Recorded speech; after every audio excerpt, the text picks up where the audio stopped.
स्वागत है आपका। मैं हूं आपके साथ विवेक शुक्ला। मध्य प्रदेश में संक्रमण लगातार बढ़ रहा है। सरकार सख्त कदम भी उठा रही है, लेकिन प्रदेश के अलग अलग हिस्सों में, खासतौर से अस्पतालों से जो तस्वीर सामने आ रही हैं, वो तस्वीरें डरावनी हैं। कहीं अस्पतालों में ऑक्सीजन का अकाल है, तो कहीं कोरोना मरीजों और उनके परिजनों पर व्यवस्था की लापरवाही की मार पड़ती हुई नजर आ रही है। सरकार का यह दावा जरूर है कि व्यवस्थाएं सुधारी जा रही हैं, लेकिन जमीन पर स्थिति विकट है। ऐसे में आपकी आवाज में आज बात इसी मुद्दे पर करेंगे कि एमपी के अस्पतालों में आखिर ये हो क्या रहा है।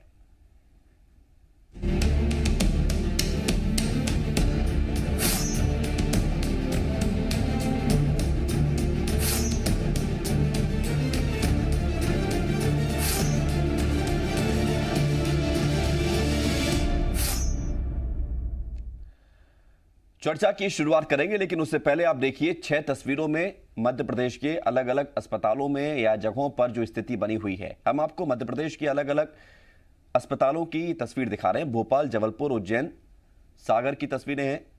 पहली तस्वीर भोपाल के पीपुल्स अस्पताल की है। आरोप है कि पीपुल्स हॉस्पिटल में ऑक्सीजन की कमी से कई मरीजों की जान चली गई। दूसरी तस्वीर जबलपुर की है। यहां कोरोना मरीज के परिजनों को 2 दिन के इलाज का 2 लाख रुपए से ऊपर का बिल थमा दिया गया। इसी तरह उज्जैन में एक महिला का कोविड पॉजिटिव बताकर इलाज होता रहा। जब महिला की मौत हो गई, तब यह बताया गया कि महिला तो कोविड नेगेटिव थी और परिजनों से शव ले जाने को कहा गया। इस पर महिला के परिजनों ने जमकर हंगामा किया। सागर और नरसिंहपुर में भी अस्पतालों की अव्यवस्था की तस्वीरें वायरल हुई। तो छिंदवाड़ा में एक डॉक्टर की मौत हो गई। डॉक्टर को ही अस्पताल में आईसीयू बेड नहीं मिला। तो ये स्थिति है। इन स्थिति को देखकर आप अंदाजा लगाइए कि किन परिस्थितियों में, किन व्यवस्थाओं के बीच मध्य प्रदेश में इलाज अस्पतालों में जारी है। भोपाल के पीपुल्स हॉस्पिटल में कोविड मरीजों की मौत पर मृतकों के परिजनों ने चौंकाने वाला खुलासा किया है। रोहित चौहान का कहना है कि रात में ही ऑक्सीजन की कमी हुई थी। इस बात की जानकारी डॉक्टर्स को भी थी। यहां तक कि रोहित ने खुद फोन करके ऑक्सीजन नहीं होने की जानकारी मंत्री विश्वास सारंग को दी थी। रोहित के मुताबिक डॉक्टर उसे कहते रहे कि ऑक्सीजन की व्यवस्था कर रहे हैं, लेकिन सोमवार सुबह 10 बजे उसके पिताजी ने दम तोड़ दिया। हालांकि विश्वास सारंग ने आरोपों को दरकिनार करते हुए कहा कि किसी भी मरीज की मौत ऑक्सीजन की कमी से नहीं हुई है। वहीं ऑक्सीजन की कमी से हो रही मौतों को लेकर विपक्ष सरकार पर हमलावर है।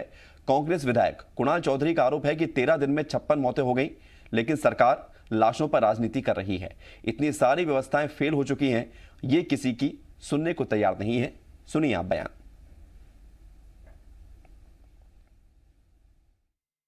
ऑक्सीजन नहीं है, डॉक्टरों ने खुद माना है। हम कुछ नहीं कर सकते, ऑक्सीजन नहीं है। डॉक्टर तो कुछ भी नहीं बोल रहे थे। मैनेजमेंट वाले तो फिर भी ठीक है सर, हम कर रहे हैं, अरेंज कर रहे हैं। सभी लोगों को फोन लगाया, सीएम हाउस भी फोन लगाया, उसके बाद में आपका विश्वास सारंग जी को भी फोन लगाया, और जो ऑक्सीजन सप्लाई वाले थे उनको भी फोन लगाया। तो ऑक्सीजन सप्लाई वाले भी क्या बोलते हैं, सर अभी हमारा टाइम नहीं हुआ है, 9 बजे को हम लोगों को ओपन होता है कंपनी, उसके बाद में ही हम सप्लाई दे पाएंगे। किसी भी तरह की मृत्यु ऑक्सीजन की कमी से नहीं हुई, ये स्वयं प्रशासन ने कहा है, क्योंकि वो एक मेडिकल यूनिवर्सिटी है, प्राइवेट मेडिकल यूनिवर्सिटी है, प्राइवेट मेडिकल कॉलेज है, और उन्होंने स्वयं ने इसका स्पष्टीकरण दिया है। उसके बाद भी हमने ये कहा है कि इसकी पूरी जांच हो, क्या तथ्य है वो सामने आए। किसी की भी मृत्यु बहुत दुर्भाग्यपूर्ण है।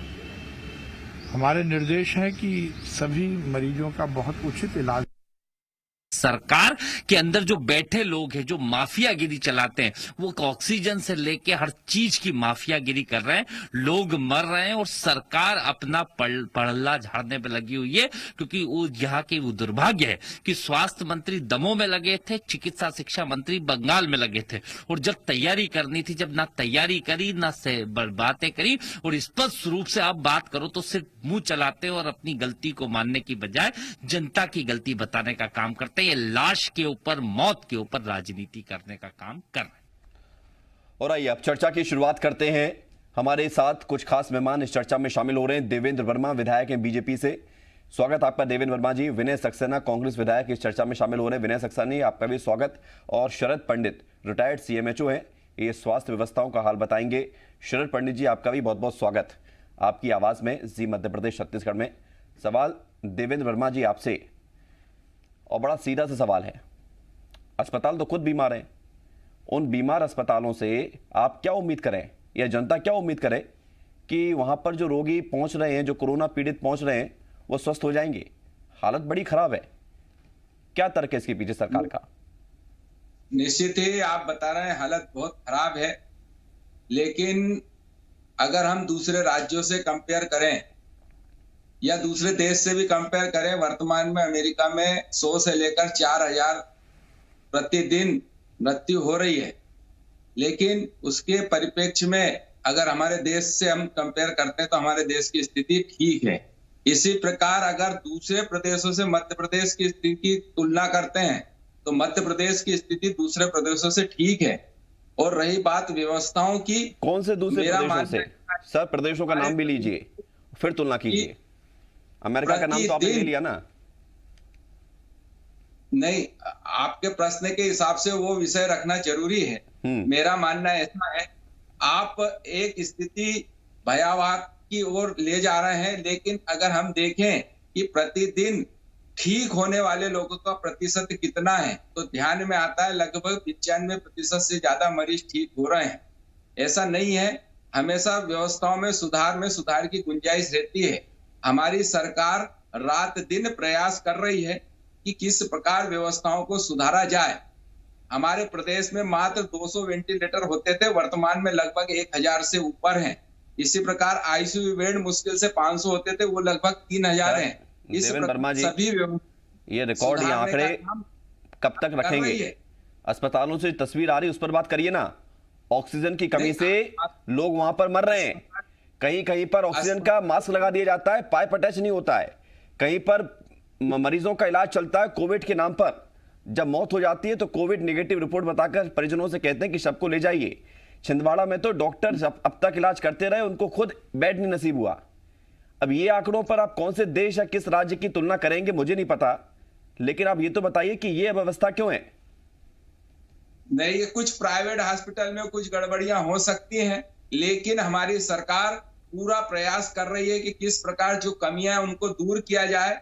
20 अप्रैल तक 445 मीट्रिक टन मध्य प्रदेश को ऑक्सीजन हमारी केंद्र की सरकार दे चुकी है। 25 अप्रैल तक लगभग ये 600 मीट्रिक टन तक होगा और 30 अप्रैल तक लगभग 700 मीट्रिक टन ऑक्सीजन की सप्लाई हमारे मध्य प्रदेश को होगी। लगातार इसमें वृद्धि की जा रही है।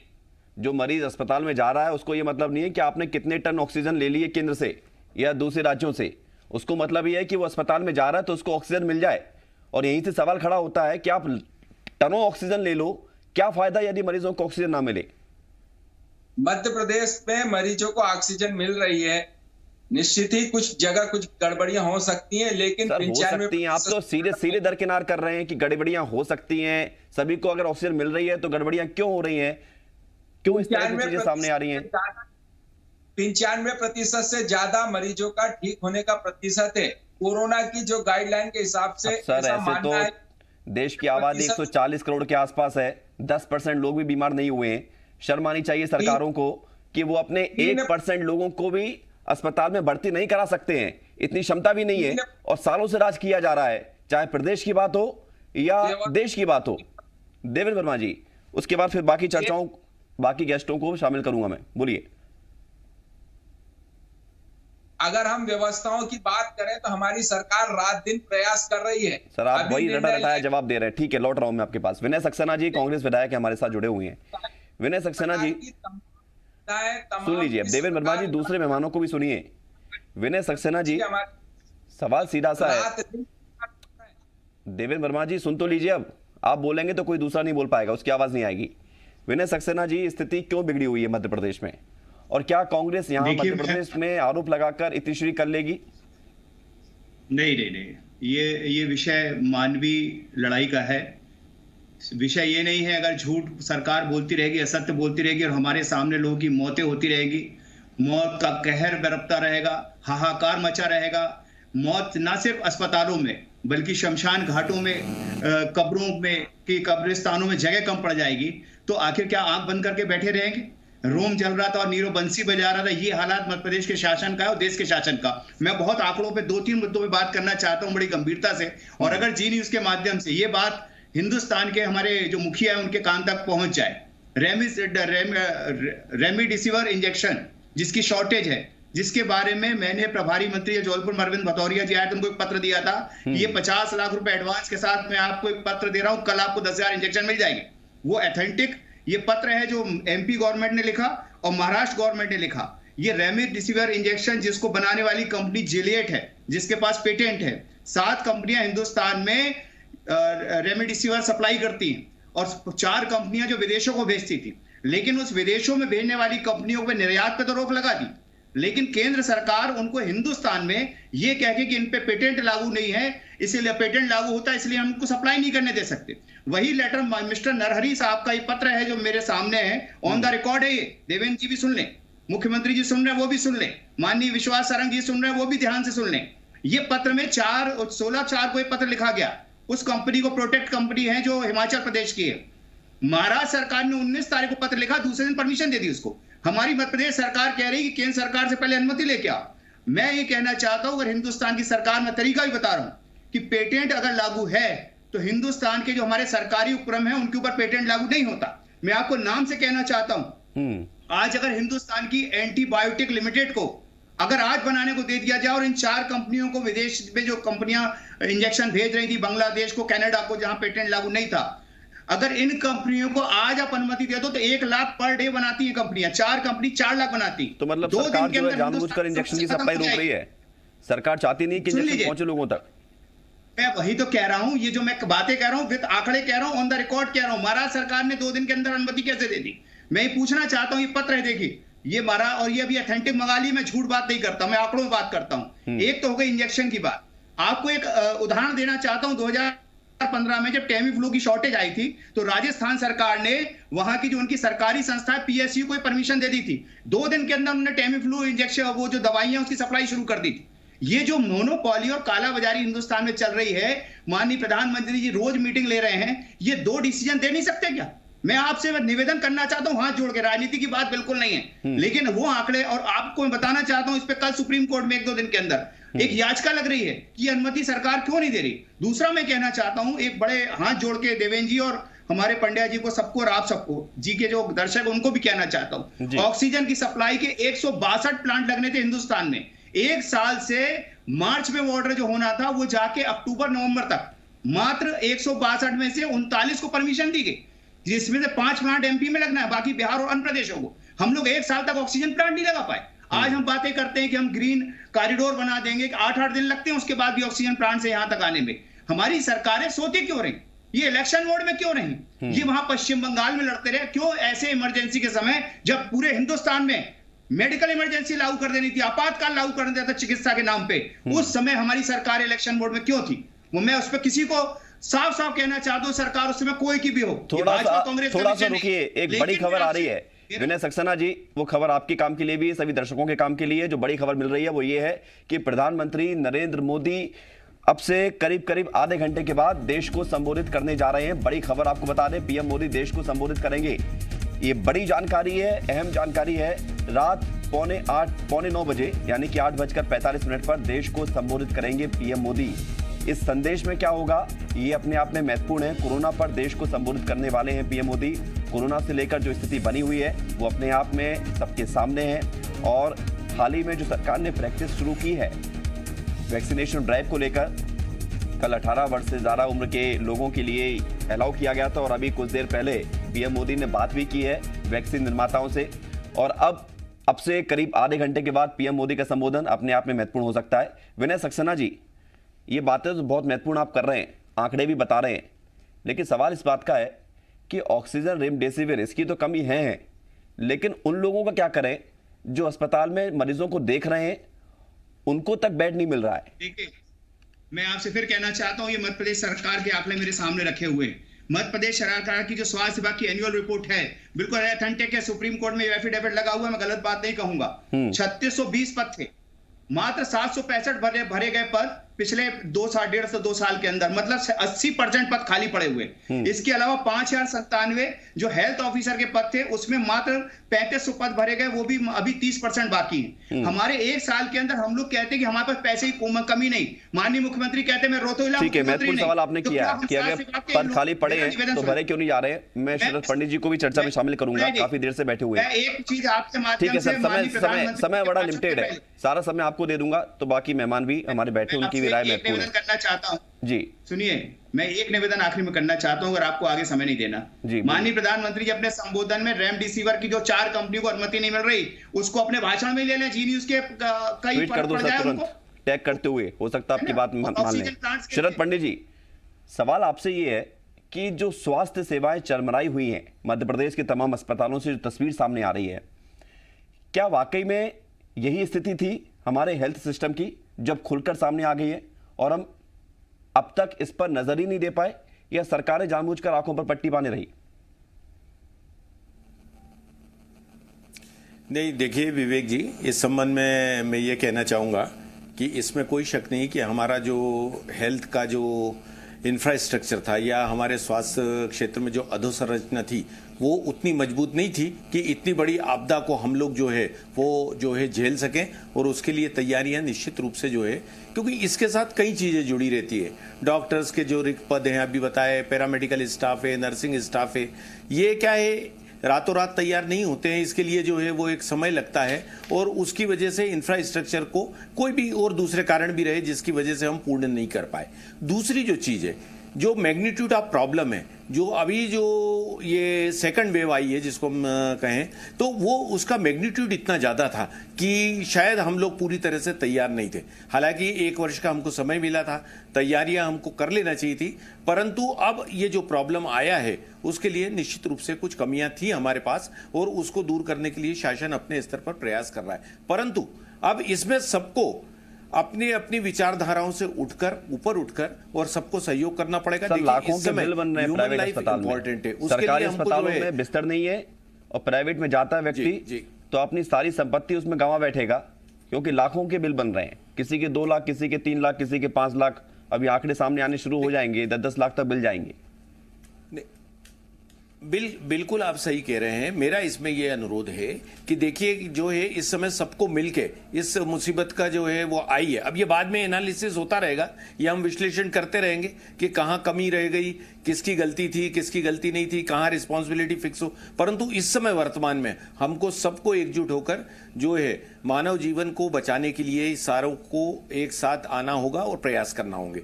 देखिए अब अस्पताल में जो बेड्स हैं, वेंटिलेटर्स हैं, ऑक्सीजन है, ये जो चीजें हैं यदि नहीं थी तो इसके लिए अल्टरनेटिव अरेंजमेंट करने के प्रयास भी चालू हो गए। जैसे हमने कोविड केयर सेंटर्स बनाए हैं, कई हमारे ऐसे जो गार्डन से या हमारे कैंपस थे जिनको जो है टेम्परेरी हॉस्पिटल्स में बनाया जा रहा है। कोशिशों को शायद मेरे ख्याल से ऑक्सीजन, ऐसा नहीं है कि कोशिशें हो नहीं रही हैं, 2-3 दिन में कोशिशें हो रही हैं, हम ये भी देख रहे हैं, लेकिन जहां पर व्यवस्थाएं होनी चाहिए, अब बेड, बिस्तर, वेंटिलेटर, ऑक्सीजन, रेमडेसिविर, इनकी कमी है, ये अलग मसला है। लेकिन हॉस्पिटल में जो ट्रीटमेंट हो रहा है मरीजों के साथ, ये भी अपने आप में बड़ा चिंतनीय सवाल है। तो देवेंद्र वर्मा जी, मैं आपसे पूछूंगा कि इस तरफ सरकार का ध्यान है कि नहीं है, कि आप पूरा फोकस रेमडेसिविर और ऑक्सीजन में लगा दे रहे हैं, उधर अस्पतालों में अव्यवस्थाएं फैली हुई हैं, इलाज तो मिल ही नहीं रहा है, जिसको इलाज मिल रहा है उसको पता ही नहीं चल रहा कि कोविड हैवी है नहीं है। हमारी सरकार, हमारे मुख्यमंत्री जी रात दिन प्रयास कर रहे हैं इस बीमारी से, इस महामारी से लड़ने के लिए। और मैं 2 मिनट 2 छोटे से उनमें माननीय का जवाब दे दूं। वो स्वास्थ्य सुविधाओं का अभाव का उन्होंने जो प्रश्न उठाया है, इनसे मैं ये पूछना चाहता हूं कि देश के आजादी के इतिहास में आपने प्रदेश में कितने मेडिकल कॉलेज खोले थे, पूरे देश में कितने खोले थे, और मात्र अभी पिछले वर्षों में कितने खुले हैं? अगर ये रिकॉर्ड देखें तो स्वास्थ्य सुविधाओं में अगर सुधार हुआ है तो माननीय नरेंद्र मोदी जी के नेतृत्व में, शिवराज सिंह जी चौहान जी के नेतृत्व में रखिए ना। अच्छा, एक सवाल का और जवाब, समय समाप्त हो रहा है। देवेंद्र वर्मा जी, बड़ी अच्छी बात आपने कह दी, आप तुलना कर देते हैं। स्वास्थ्य सुविधाएं माननीय हमारी सरकार, हमारे मुख्यमंत्री जी के प्रयासों से निश्चित रूप से अभी ये स्वास्थ्य सुविधाएं कम पड़ सकती हैं, लेकिन रात दिन इसके लिए प्रयास किए जा रहे हैं। अरे आप क्या प्रयास कर रहे हैं? क्या सारा ठेका मुख्यमंत्री ने ले रखा है? आप विधायक हैं, आप जैसे कई विधायक हैं, क्या आप लोग मैदान में हैं या सिर्फ बैठक करके या टीवी चैनलों पर बोलकर काम चला ले रहे हैं? प्रत्येक बूथ तक जाकर हमारे कार्यकर्ता काम कर रहे हैं, यहाँ तक कि हमारा पूरा विचार परिवार भी काम कर रहा है। आज अगर हम बात करें सेवा भारती के माध्यम से हमारे युवा साथी भी प्रत्येक मेडिकल कॉलेज के ठीक है सर, इतना सब काम होने के बावजूद भी यदि अव्यवस्थाएं आ रही हैं तो काम की रणनीति बदलिए, तो स्थिति साफ भी होगी और अच्छी भी नजर आएगी। समय समाप्त हो गया। देवेंद्र वर्मा जी, बहुत शुक्रिया आपका। विनय सक्सेना जी, आपका भी शुक्रिया। शरद पंडित जी, आपका भी धन्यवाद। छोटा सा ब्रेक है, ब्रेक के बाद छत्तीसगढ़ का मुद्दा।